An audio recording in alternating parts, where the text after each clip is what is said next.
एक राजा जब पधारे तो बहुत धर्मात्मा थे, बड़े पुण्यात्मा थे। तो यमराज जी बड़े आदर से उनको लेकर के गए, पर उनसे भी कुछ पाप हुए थे। तो कहा इनको नर्क तो नहीं भगवाना, केवल इनको नर्क दिखा दो। अब नर्क का दुख देखना ही, अब वहां जो ही गए तो हाहाकार मचा था, कहीं कोल्हू में पेरा जा रहा है, कहीं आग में जलाया जा रहा है, बहुत एकदम कंपा, इतना दुख जीवों को मिल रहा है। थोड़ी देर में सब कुछ शांत हो गया। तो उन्होंने यमदूतों से पूछा शांत कैसे हो? बोले आप पुण्यात्मा हो, धर्मात्मा हो, आपके खड़े होने मात्र से पूरे नरक के प्राणियों को दंड देना बंद कर दिया गया। तो उनका अच्छा, मैं यहाँ से जाऊंगा फिर इनको दंड मिलेगा? बोले हाँ। बोले कभी नहीं जाऊंगा। बोले ऐसा नहीं हो सकता, यहाँ वही रहता है जो पाप कर्म करता है, उनका कभी नहीं जाऊंगा। तो ये यमराज ने यमदूतों से कह दिया था, बड़ा पुण्यात्मा, इसके साथ जबरदस्ती कुछ नहीं करना।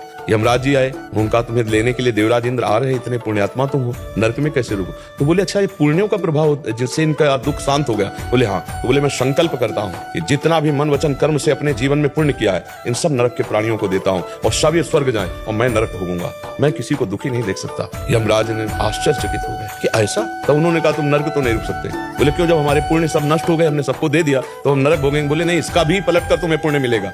अब तुम ब्रह्मलोक जाओगे, स्वर्गलोक ले जाओगे, अब तुम ब्रह्मलोक जाओगे। तो समझ रहे हो, हमारा कोई अहित कर रहा है और हम ये प्रार्थना करें भगवान इसकी बुद्धि शुद्ध कर दो, भगवान इसको कभी दुख ना पहुंचे। तो वो पलट कर जो लौट के आएगा, बड़ा दुख का नाश करने वाला, बड़ा सुख प्रदान करने वाला। और जब हम किसी को कहते हैं इसका नाश हो, अब वो पलट के आएगा, तो उसको मिला कि नहीं मिला, लेकिन हम तो हमारे शुरू हो जाएगी आज से जलन होना, द्वेष होना, क्रोध होना, अशांति होना।